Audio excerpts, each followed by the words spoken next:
Graça e paz, amada igreja. Quem estava aqui hoje pela manhã, só para eu ter ideia? Ok, uma boa parte de vocês. Então a gente vai dar continuidade, claro, àquilo que a gente começou, mas também faremos um breve resumo para quem não esteve aqui antes. Vamos continuar a falar a respeito dos desafios que envolvem hoje levar o Evangelho para lugares extremamente fechados. Lugares que não estão abertos a ouvir a palavra do Evangelho e até perseguem aqueles que insistem em fazer o contrário. Acho que é conveniente usarmos um exemplo que eu creio está na mente e coração de vocês recentemente, o exemplo do Afeganistão. Há alguns anos atrás, chegou até nós, chegou até a Pioneiros um casal, uma família na verdade, um casal com 2 filhos, de João Pessoa, e a mais velha deles deve ter aí os seus 9, 10 anos já, e eles chegaram com a incrível ideia de servir a Jesus Cristo, querendo ir para o Afeganistão, né?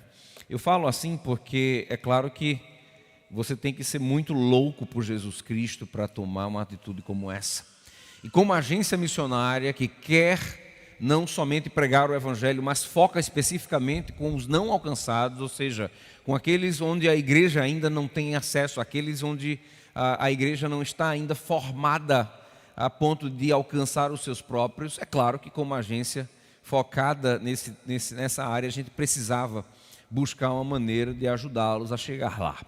Eu entrei em contato com a liderança da área para saber como é que estava a situação. Eu sabia que o Talibã não estava mais no poder, pelo menos não no país, mas que a situação ainda era difícil. Comecei a me comunicar com os líderes de área, de campo, da Pioneiros ali na região, e havia pelo menos uma esperança de que nós pudéssemos enviar essa família até aquele país. E havia esperança porque, apesar do Talibã estar começando a tomar uma série de outras províncias, gente, o que nós vimos acontecer em Cabu na semana passada, já vinha acontecendo em outras partes do país, Havia uma província específica que até então tinha conseguido manter o Talibã para longe das suas fronteiras. E era ali que estava a nossa equipe, uma equipe que ali ministrava, apesar de toda a confusão ao redor. Há 2 semanas atrás eu recebi a notícia de que aquela equipe teve que ser evacuada. Nós temos um departamento de segurança internacional que detectou uma série de... detectou o que aconteceu recentemente. E graças a Deus conseguimos pelo menos levar essa equipe, os membros dessa equipe, para um país da Europa. Queridos, essa é a realidade de muitos países. Essa é a realidade de muitas situações. Como agência missionária, o nosso serviço... o nosso propósito é servir as igrejas e os seus enviados, fazendo com que esse envio ele possa ser o mais seguro possível, ele possa ser o mais facilitado possível. Mas a realidade é que nós não cumpriremos com a grande comissão que foi colocada nos nossos ombros como responsabilidade, se não enfrentarmos os desafios que estão diante de nós para alcançar países, sim, como o Afeganistão. Há algumas boas notícias no meio disso tudo. Em primeiro lugar,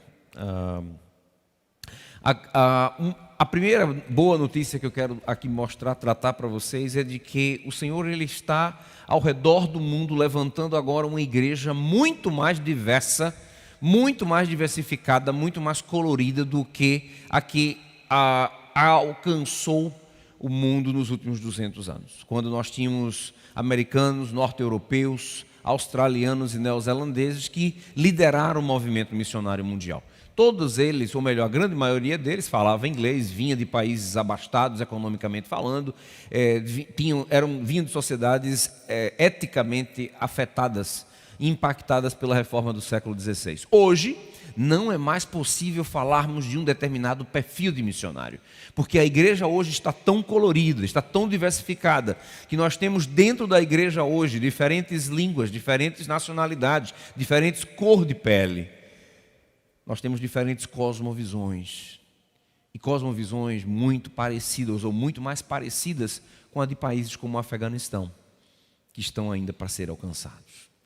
É como se Deus estivesse colocando sobre a mesa da sua igreja global, um leque de opções, de talentos e de recursos muito mais amplo do que o que nós tivemos nos últimos 200 anos. Portanto, quando eu falo sobre desafios, e falo sobre desafios para a igreja brasileira, eu quero crer que eu estou falando para a solução de pelo menos alguns desses desafios. Como igreja brasileira, nós temos condições de prover algumas dessas soluções. Então eu falo para vocês, queridos, crendo que Deus há de levantar alguns para fechar pelo menos algumas das brechas que hoje nos impedem de poder dizer: temos a nossa tarefa acabada como igreja, como discípulos do Senhor Jesus. A outra grande notícia é que nós não estamos sós. A missão é de Deus e vai continuar sendo até a segunda vinda do Filho do Homem.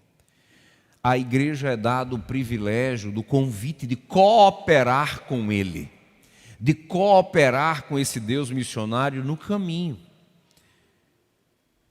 Ele está no meio dessa bagunça toda que a gente percebe. Vou dar um exemplo aqui claro e real e recente. Vocês estão vendo o que está acontecendo no Afeganistão. Como eu disse, o que aconteceu em Cabul na semana passada já acontece no país há pelo menos 2, 3 anos. Então, muitos de outras províncias já vinham saindo do país por terra e indo até a Europa. Há vários campos de refugiados afegãos em diferentes países europeus hoje. Quando a nossa equipe foi evacuada 2, 3 semanas atrás, eles foram para um desses campos de refugiados. Graças a Deus eles estiveram próximos, eles estão, na verdade, próximos de uma comunidade afegã que está ali naquele país europeu. E em contato com essa comunidade, eles descobriram, sabe o quê? Que uma igreja já tinha sido formada entre aqueles refugiados. Eles estão hoje apoiando essa igreja, interagindo com essa igreja. E foi tocante para mim receber na semana passada uma transcrição dos motivos de oração que vieram, não dos nossos missionários, mas daqueles crentes afegãos. Saber como eles estão orando pelo seu próprio país. Saber como eles estão orando pelo seu próprio povo. E para mim foi tocante, especialmente perceber que um dos motivos envolvia o Talibã.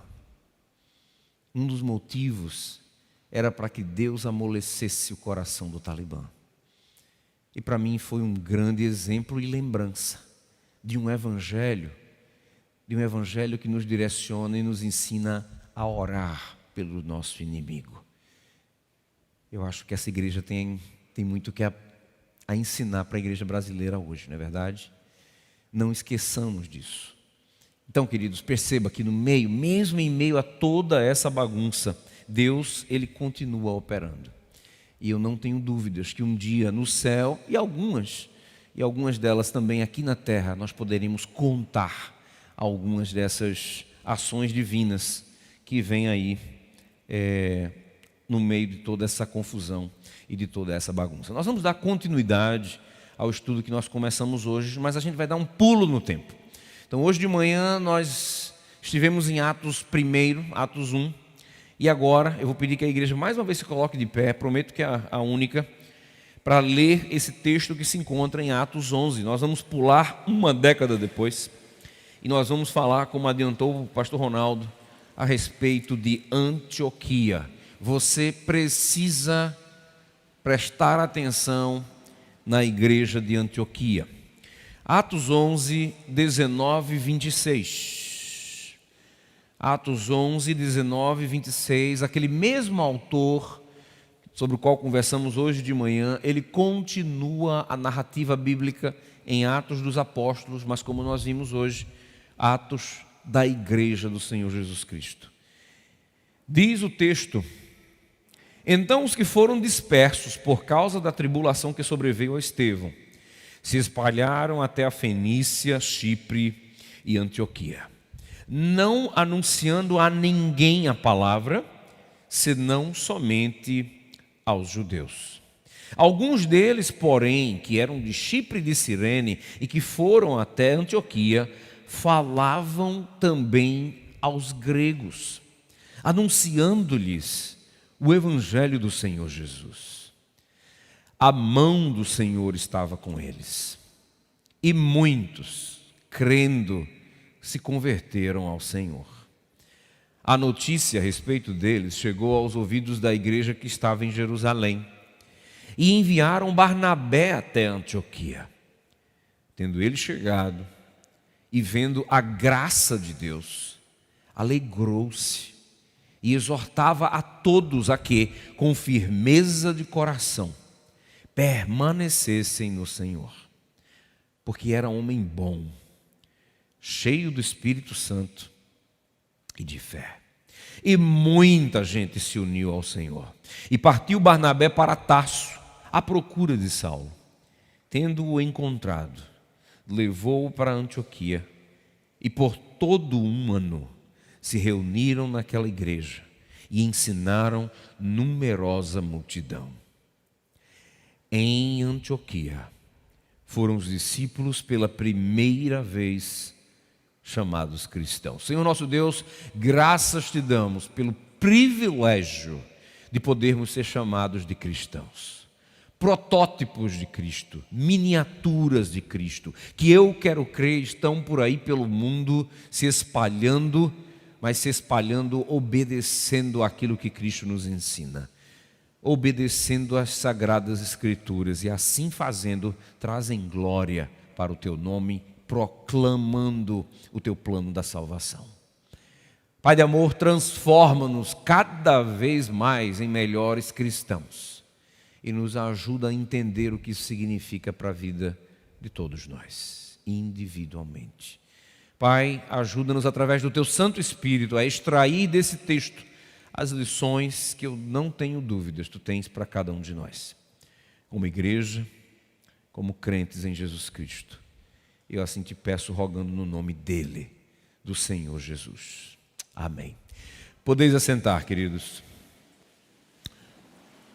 Deixe-me fazer um breve resumo daquilo que nós vimos hoje de manhã, mais especificamente em Atos 1.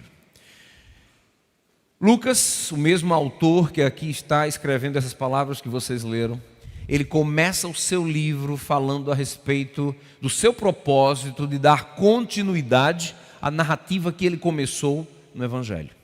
Ele começa no Evangelho falando a respeito daquilo que Jesus começou a fazer e a ensinar. E agora, no livro de Atos, ele vai narrar aquilo que Jesus continua a fazer e ensinar.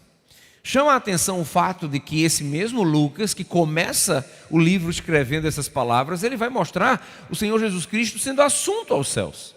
Cristo é assunto aos céus apenas 8 versículos depois, no versículo 9 do capítulo 1 de Atos. Isso chama a atenção porque, ora, Atos tem 28 capítulos, então o que vai acontecer? Quem é que vai continuar aquilo que Cristo começou? A igreja do Senhor Jesus. E assim acontece, e assim faz Lucas, narrando a narrativa dos primeiros discípulos, do que fez os primeiros discípulos e dos apóstolos, para que hoje, no século 21, eu e você pudéssemos ler essa narrativa e pudéssemos estar entendendo aquilo que é eterno e, portanto, precisa ser replicado por cada um de nós. A gente viu que o Senhor Jesus, ele tem ali a sua última conversa com seus apóstolos. Ele tem ali algumas instruções, aquelas mais importantes, as instruções que ele precisaria dar um pouco antes de ser assunto aos céus. Nós percebemos, lendo o texto, que os apóstolos, eles, no meio da conversa, acabam distraídos. E por um momento, eles tentam tratar de um outro assunto. O Senhor Jesus repreende-os, exorta-os, mas retorna para o seu ponto principal. E o ponto principal é que os seus apóstolos pudessem dar continuidade àquilo que ele começou após receber o Espírito Santo de Deus, e assim servir como testemunha de Cristo, para que esse evangelho, o mesmo evangelho que transformou a vida daquele grupo de discípulos, pudesse também transformar a vida de muitos outros. E aqui estamos nós, eu e você, 2000 anos depois. O Senhor Jesus é assunto aos céus, os discípulos dão continuidade àquilo que o Senhor Jesus começou a fazer e a ensinar. Mas como vai nos mostrar Atos 11. Não sem dificuldades, não sem desafios. Isso, claro, não era uma prerrogativa somente daquela igreja. Hoje, como igreja brasileira no século 21, nós também temos os nossos desafios. Mas o que eu quero poder acreditar é que vocês vão perceber como alguns desses desafios que a igreja em Antioquia, ou melhor, a igreja primitiva enfrentou, eles têm muito a nos ensinar. Como reformados, e aqui eu quero mostrar para vocês esse que eu considero um dos principais legados dos reformadores, a ideia de que a igreja reformada, ela precisa estar sempre em reforma. Não, a reforma não foi um momento apenas, não foi um evento apenas. A reforma precisa ser vista por nós reformadores como atitude, estilo de vida cristã. Em que sentido?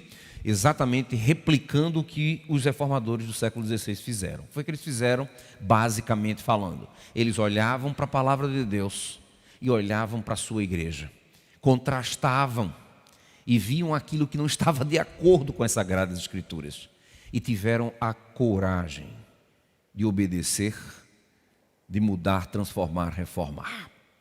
Esse espírito reformador, ele não pode ser perdido de vista por nós reformados. Precisamos estar sempre prestando atenção nesse exercício de contrastar a palavra de Deus com as nossas próprias vidas, de contrastar as Sagradas Escrituras com as nossas igrejas e, quando for preciso, reformar em nome de Jesus. E isso vai ser sempre necessário, por quê, queridos? Ora, porque, em primeiro lugar, nós temos uma natureza que, infelizmente, tende a fazer o quê? A nos levar para longe de Deus. A nossa natureza, o jeito normal de ser do ser humano, não nos leva para perto de Deus. Inclusive do crente, que não perde a sua natureza pecaminosa, mesmo depois de entender Jesus como Senhor da sua vida. Muito pelo contrário. Ao crente é dado a responsabilidade de estar o quê? Buscando a sua santificação. Buscando todos os dias estar mais próximo e mais parecido com o Senhor da igreja, com o Senhor Jesus Cristo.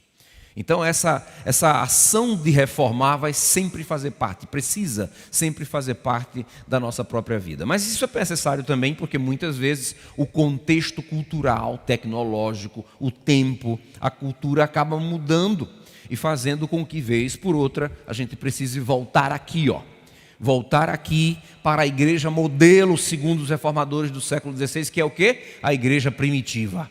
E poder aqui comparar e entender tudo aquilo que porventura possa estar distante ou incoerente ou em falta de sintonia com essa igreja que deve ser a nossa igreja modelo.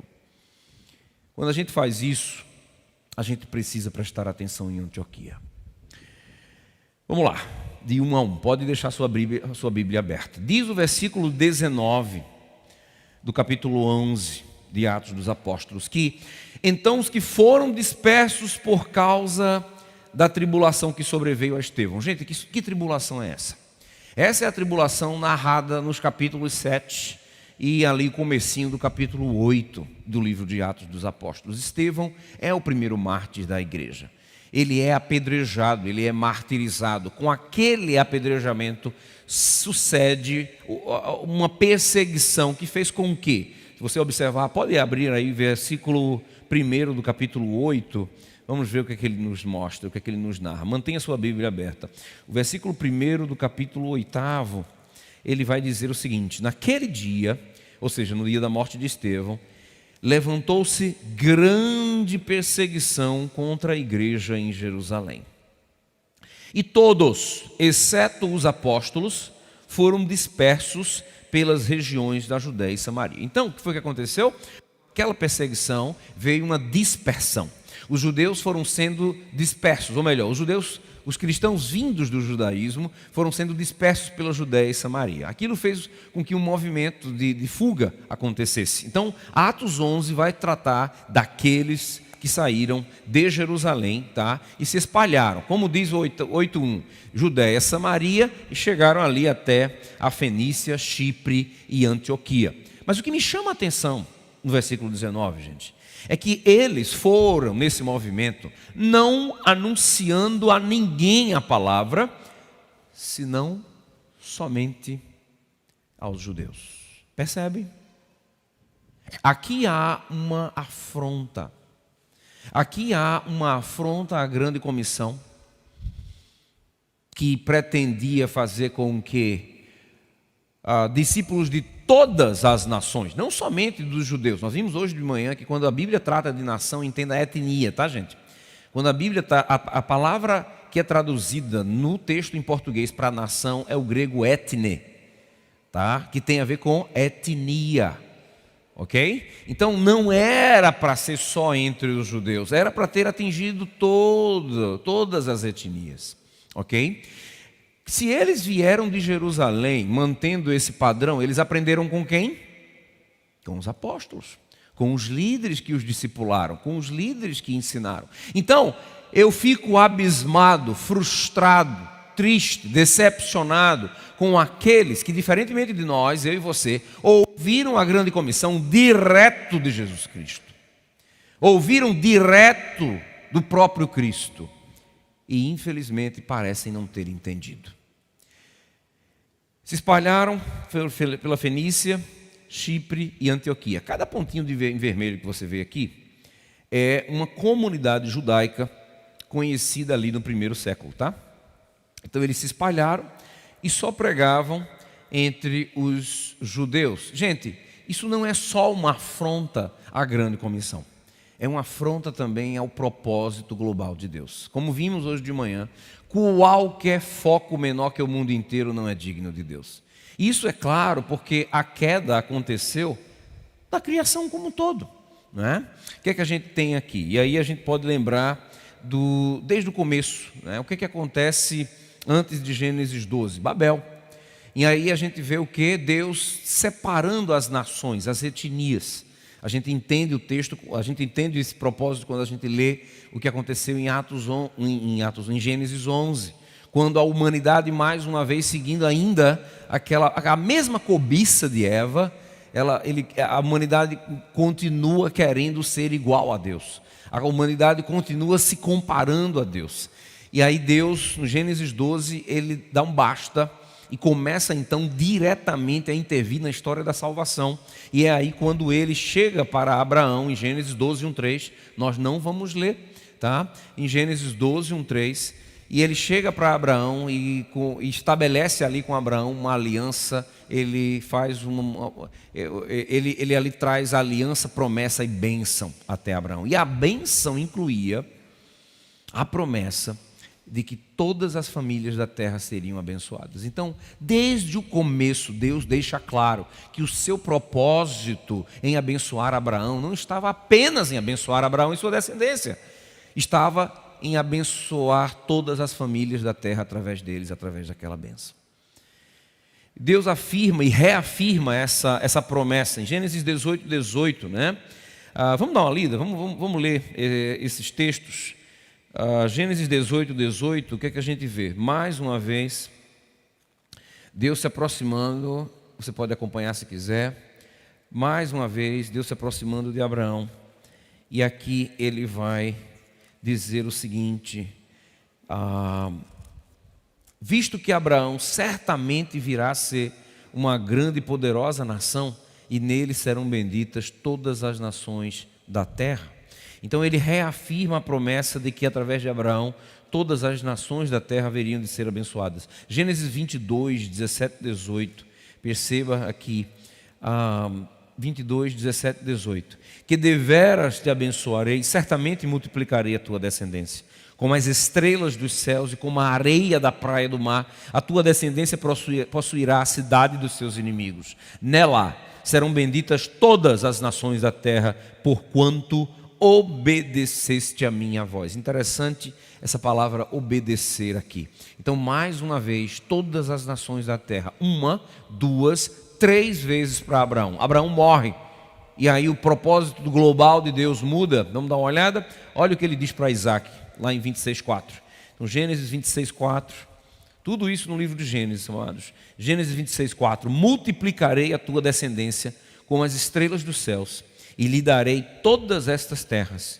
Na tua descendência serão abençoadas, novidade, né? Todas as nações da terra. Isso para o filho de Abraão, Isaque. E para Jacó, 28:14. 28:14. A tua descendência será como o pó da terra. Estender-te-ás para o ocidente e para o oriente, para o norte e para o sul. Em ti e na tua descendência serão abençoadas todas as famílias da terra.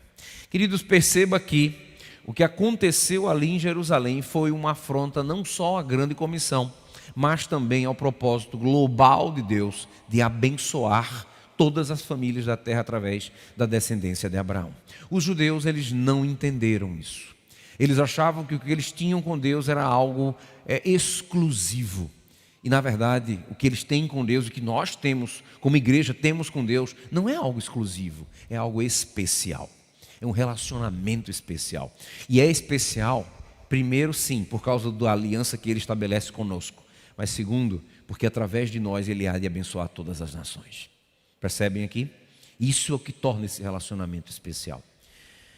Então, o que é que aconteceu? Infelizmente, ali na igreja de Jerusalém, uma bolha foi formada. Uma bolha que durou pelo menos uma década.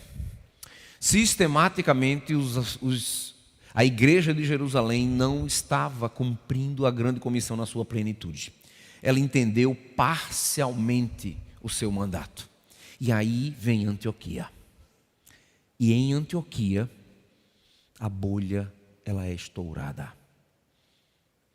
Diz o texto da palavra, lá no versículo 20, alguns deles, porém, ou seja, alguns no meio daqueles que se espalharam a partir de Jerusalém por toda aquela região, alguns deles, porém, que eram de Chipre e de Cirene e que foram até Antioquia, falavam também aos gregos, ou seja, aqueles que não eram judeus, os gentis, anunciando-lhes o evangelho do Senhor Jesus. Queridos, o evangelho muda Antioquia, Antioquia muda o evangelho. Com essa ousadia de crentes cujos nomes nós nem conhecemos, que ousaram obedecer a palavra de Deus, aquele movimento que surgiu no interior da Galileia, fundado por um nazareno carpinteiro, ele sai desse contexto rural, judaico, e em Antioquia ele vai tomar o mundo. Ele vai ganhar o mundo. A partir de Antioquia, com a bolha agora estourada, pessoas como eu e você, que não tínhamos absolutamente nenhuma relação com o povo judeu, agora nós temos a chance de ouvir o evangelho. A partir de então tivemos a chance de ouvir o evangelho. Aquilo que os apóstolos em uma década não conseguiram entender, cristãos anônimos conseguiram fazer muito mais do que eles, levando o evangelho até os gentios. Qual é o resultado disso? O texto vai nos dizer, que a mão do Senhor estava com eles. Que privilégio! Que privilégio obedecer ao Deus da seara, a ponto de encontrar nos seus olhos a sua graça. E quando isso acontece, resultados vêm. Quando isso acontece, coisas maravilhosas tomam forma. E foi o que aconteceu em Antioquia. Muitos, crendo, se converteram ao Senhor. O poder da obediência, que resulta na graça e no poder de Deus, no ministério daqueles que ousam obedecer. Cristãos anônimos, mas que fizeram muito para a expansão do evangelho do reino. E a notícia, gente, chegou até Jerusalém. Olha, versículo 22. A notícia a respeito deles chegou aos ouvidos da igreja que estava em Jerusalém. E enviaram Barnabé até Antioquia. Como eu queria ser uma mosca na sala daquele conselho, concílio, grupo que ouviu aquela notícia e deve ter ficado estarrecido com o que estava acontecendo, porque a igreja a igreja de Jerusalém não tinha tomado nenhuma iniciativa naquela direção. A igreja de Jerusalém não tinha iniciado um trabalho de plantação de uma outra igreja em Antioquia. O que é que estava acontecendo em Antioquia fora da nossa consciência, fora do nosso conhecimento, fora da nossa bênção? Eles resolvem enviar Barnabé até aquela cidade para entender o que estava havendo. Barnabé vai como espia até Antioquia. Que, tendo ele chegado e vendo a graça de Deus, alegrou-se e exortava a todos a que com firmeza de coração permanecessem no Senhor, porque era homem bom, cheio do Espírito Santo e de fé. E muita gente se uniu ao Senhor. E partiu Barnabé para Tarso, à procura de Saulo. Algumas colocações aqui. Em primeiro lugar, Barnabé vê a graça de Deus. Barnabé identifica o DNA do trabalho de Deus ali em Antioquia. Identifica as digitais de Deus no que ele estava vendo ali em Antioquia. Ele gosta do que vê.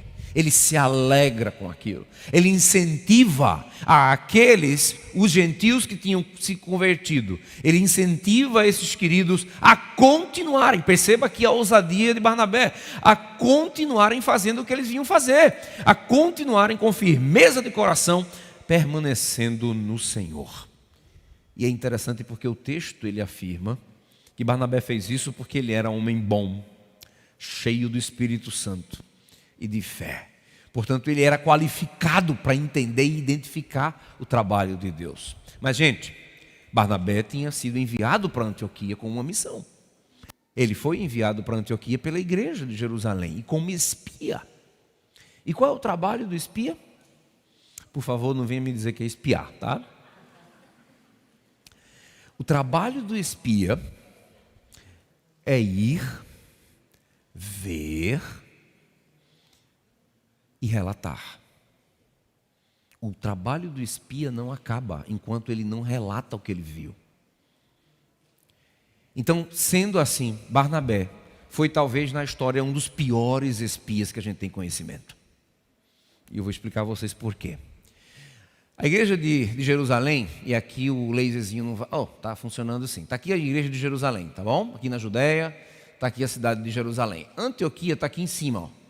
Tá vendo aqui Antioquia? Então, Barnabé foi enviado de Jerusalém até o norte, até Antioquia. Ele foi, viu, gostou do que viu, e como bom espia, ele deveria fazer o quê? Voltar para o sul e relatar tudo que ele viu. Ao invés de ir para o sul, voltar para o sul, Barnabé sai de Antioquia e vai até Tarso. Ele vai até Tarso. Ao invés de ir para o sul, Barnabé segue para o norte.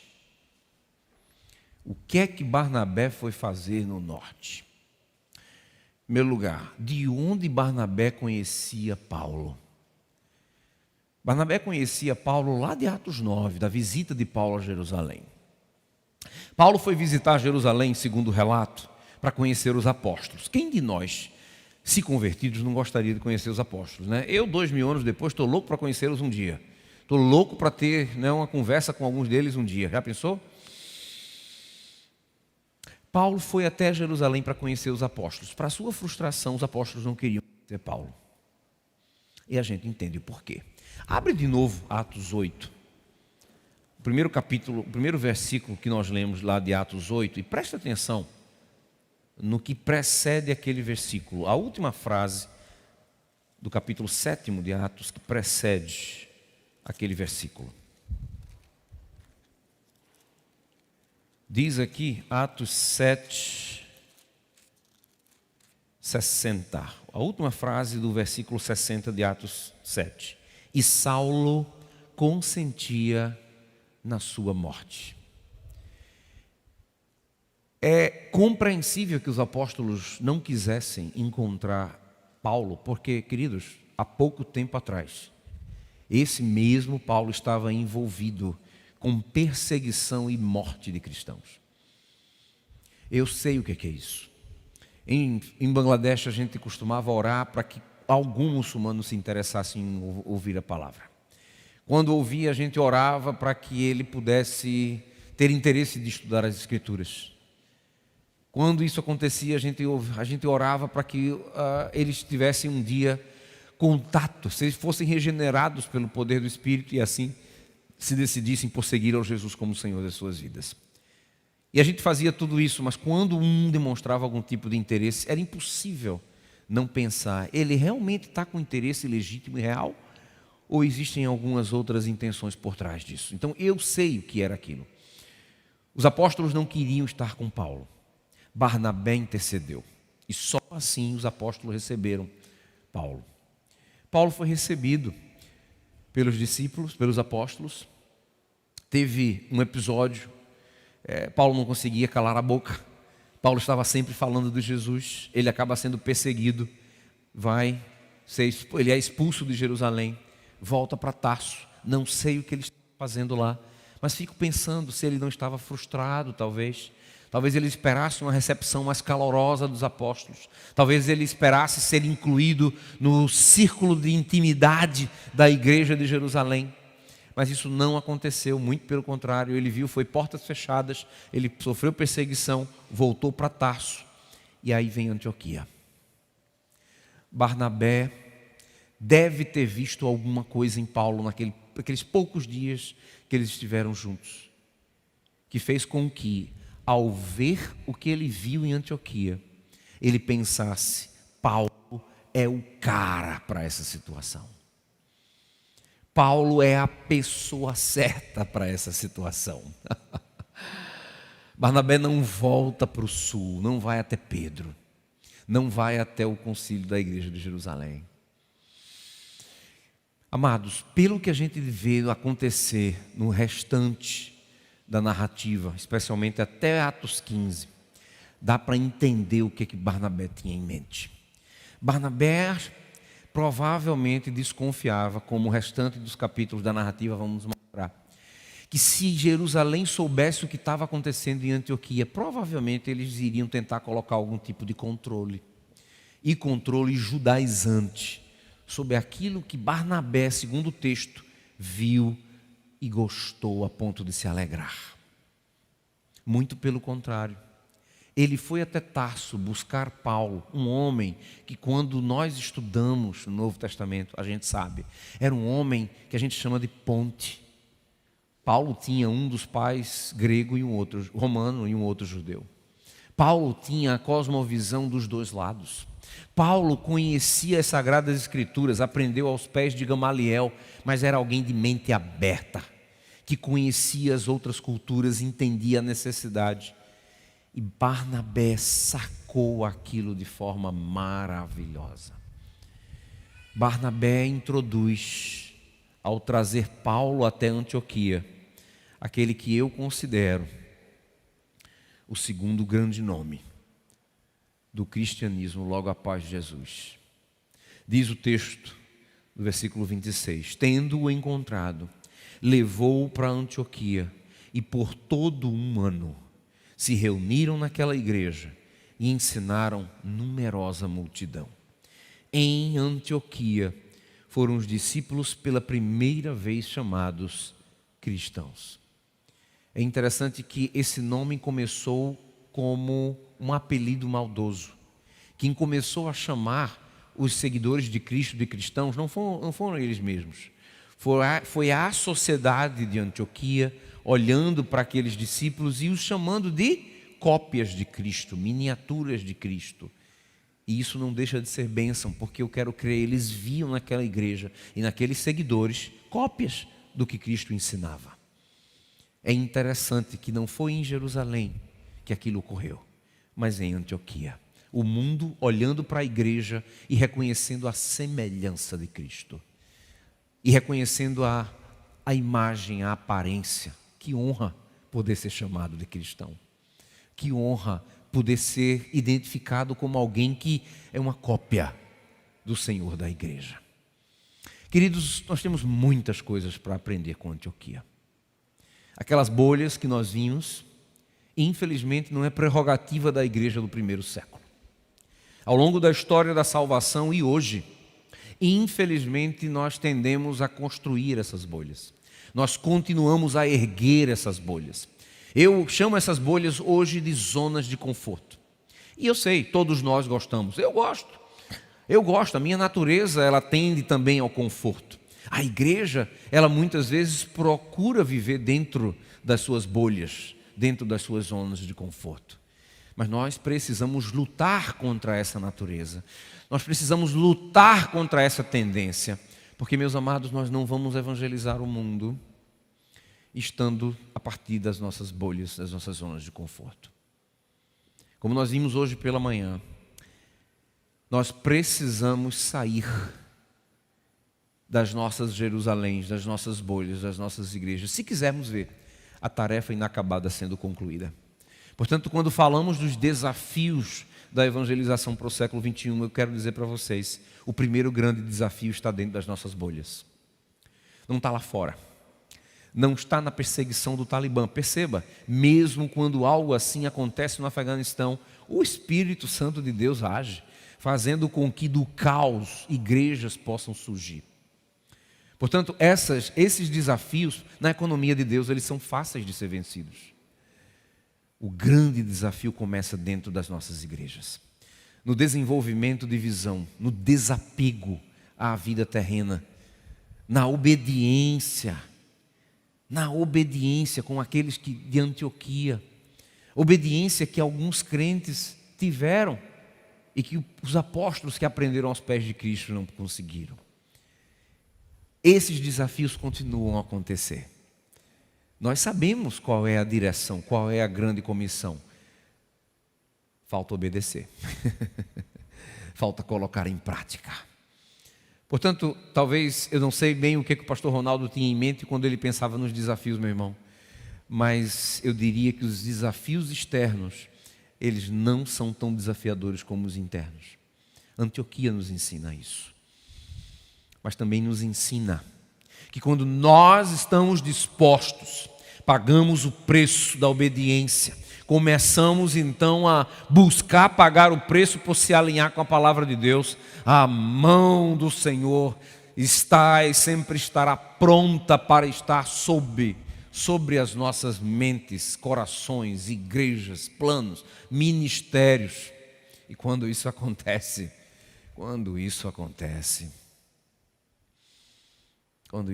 é maravilhoso ver essa mão em ação.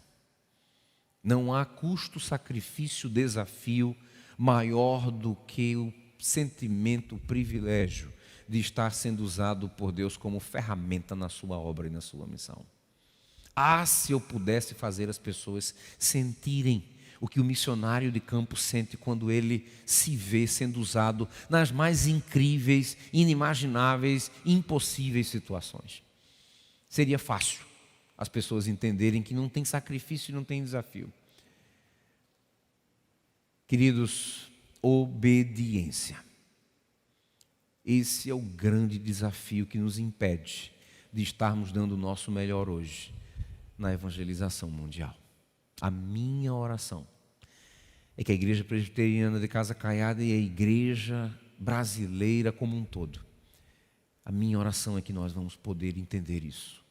Porque eu não tenho dúvidas, a igreja brasileira hoje, ela está pronta para ser usada por Deus de forma poderosa em todas as nações. Pronta. A nossa cosmovisão, o nosso estilo de vida, os nossos laços familiares, eles estão prontos para serem usados por Deus nas mais diversas formas ao redor do mundo. Eu quero concluir falando sobre um homem que eu considero, para mim, um herói. Alguém que sofreu por Cristo, diante da sua família, foi agredido, alguém que pagou um alto preço para poder ser hoje um crente no Senhor Jesus Cristo. E a história dele, da conversão dele, para mim é um grande exemplo que nos lembra sobre as diferentes necessidades que existem no mundo e no mundo hoje. Shahadot era um garoto de 14 anos de idade quando ouviu falar que haveria um filme, o filme Jesus seria exibido na vila vizinha de onde ele morava. Ele se animou, claro, uma vila como aquela, casas de barro, não existe energia, o projetor é na base da bateria. Um filme daquele, ou qualquer outro acontecimento, é um grande evento. E ele se animou para ir, foi até os seus pais, perguntou, pediu permissão. Os seus pais negaram permissão. Era um filme, olha o título do filme, Jesus, né? Não, os pais disseram não. Shahadot não se conformou. À noite foi para o seu quarto. No escuro foi fácil abrir a janela, pular a janela e ir até a tal vila. No escuro, ninguém via, assistir o filme Jesus. Ele assistiu, ele viu o filme. Mas o que aconteceu depois do filme mudou a vida de Shahadot. Ele começou a ver a esse Jesus em seus sonhos. E os sonhos se repetiam. E a visão que ele me descreveu lembrava muito a visão de Daniel. Um homem vestido de vestes brancas, quase que incandescentes, resplandecentes. E sabe o que acontece? Ele, na idade adulta, ainda tendo aqueles sonhos, começou a procurar alguém. Uma testemunha. Como o texto de Atos 1 que nós lemos hoje pela manhã. Ele começou a procurar alguém que pudesse lhe falar a respeito desse Jesus que insistia em aparecer nos seus sonhos. Shahadot procurou, sabe por quanto tempo? 10 anos. Levou 10 anos até que Shahadot encontrasse uma testemunha que pudesse falar mais a respeito daquele Jesus Cristo que ele queria tanto conhecer, que ele queria tanto saber mais. O que ensinava aquele homem? O que dizia aquele homem? Como seguir aquele homem? Em Bangladesh a gente não encontra Bíblia, a gente não encontra igreja, a gente não encontra testemunha fácil. Shahadot encontrou. Mas eu fico pensando quantos não encontram, quantos morrem sem encontrar. E morrem sem encontrar porque a igreja do Senhor Jesus se concentra, ao invés de se espalhar. Morre porque a gente acaba distraído com todo tipo de distração, como nós vimos hoje pela manhã. E muitas vezes esquecemos daquilo que é essencial. Que o Senhor possa nos usar para prover essas testemunhas que o Senhor quer usar para trazer pessoas como Shahadot até o seu reino, o reino do Filho do seu amor. Que isso seja verdade na vida dessa igreja, na vida da igreja presbiteriana de Casa Caiada. Amém, igreja? Que Deus use vocês de maneiras que ainda vamos descobrir. Amém.